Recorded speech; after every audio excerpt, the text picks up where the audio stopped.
Bapa, Putra, dan Roh Kudus. Amin. Allah Bapa di surga, kami kerap kali salah dalam mempercayakan hidup kami. Kami banyak bergantung kepada pemikiran kami sendiri dan percaya kepada suara manusia daripada Tuhan. Suara dan pikiran kami sendiri. Bantu kami ya Bapa untuk percaya dan menyandarkan hidup kami kepada sabda Allah, kepada Engkau, kepada Tuhan. Terpujilah namamu kini dan sepanjang segala masa. Amin. Para saudara terkasih dalam Kristus, bacaan pertama hari ini adalah kutipan dari kata-kata Yeremia, bahwa kami tidak boleh mempercayakan seluruh hidup kami bergantung kepada manusia.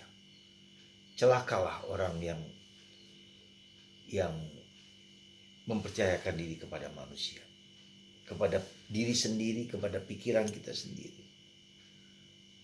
Seolah-olah manusia yang mengontrol hidup kita, seolah diri kita yang mengontrol hidup kita. Tapi berbahagialah orang yang percaya dan mempercayakan hidupnya kepada Tuhan. Seperti pohon yang ditanam dekat aliran sungai, maka akan subur. Tetapi secara teoritis ini bukanlah yang gampang. Karena kita percaya kepada omongan kita sendiri, keyakinan kita sendiri, dan kita lupa bahwa ada seseorang pribadi yang berkuasa atas hidup kita. Nah, itu bisa kita lihat dalam bacaan Injil hari ini ketika orang kaya itu yang pesta setiap hari, menggunakan kemewahannya, ya, menyenangkan diri sendiri, percaya kepada kemampuan, kehebatan hartanya. Tetapi kemudian kita bisa lihat akhirnya dia masuk neraka. Karena dia tidak peduli dengan orang lain. Dan itulah dosa kelalaian.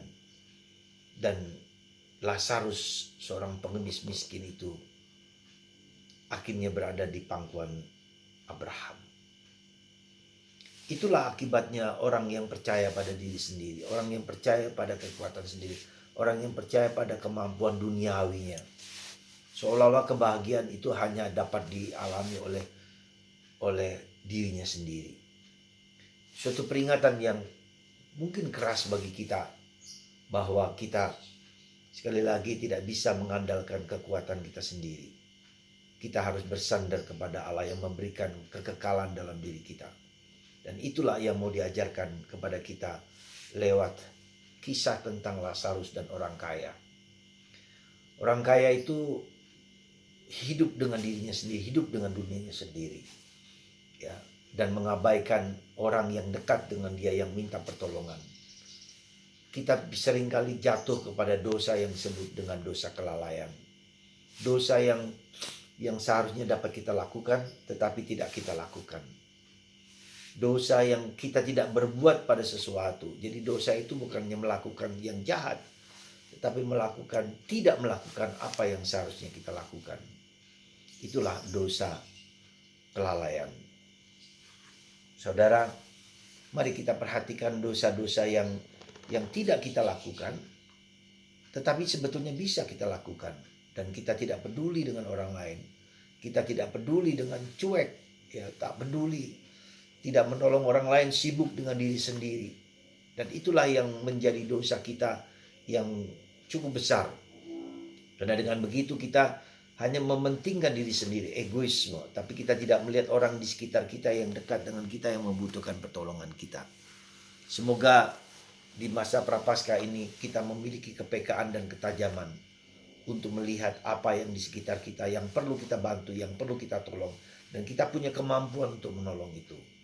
Semoga hati kita tergerak untuk melihat, untuk menolong, membantu orang-orang di sekitar kita. Semoga Tuhan memberkati Anda dan memberkati kita, dan memiliki kepekaan untuk tajam membantu sesama kita yang membutuhkan bantuan kita. Tuhan memberkati Anda semua. Bapa, Putra, dan Roh Kudus. Amin.